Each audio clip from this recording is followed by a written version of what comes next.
আমার সাথে এই 9 মাস যাবত সম্পর্ক, ঠিক আছে। হে আমার সাথে প্রতিদিনই যাতায়াত করে, তার বাচ্চা আমার গর্বে। এখন আমাদের বাড়ি ওকে হাতে নাতে ধরছে, ধরার পরে আমাদের কোর্টে নিয়ে গেছে। ওখান থেকে জামিন হয়ে এখানে বেরিয়ে এসে এখন রুমে সবাই দরজা মেরে আমাকে ঘরে ঢুকতে দিচ্ছে না।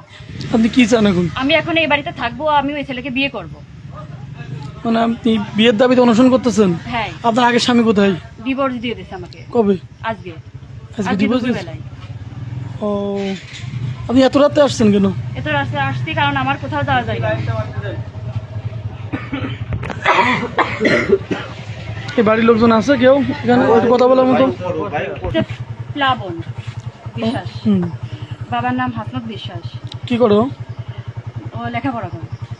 পড়ালেখা করে। ও কি বাড়িতে আছে এখন? ও বাড়িতে আছে কিনা আমি জানি না, আমি এসে দেখি দরজা খুলছি কেন।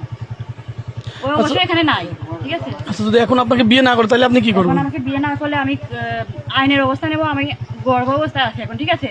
ও যদি আমার কোনো এখন না করে, রেসপন্স না করে, আমি এখন ওর ধর্ষণ মামলা করবো।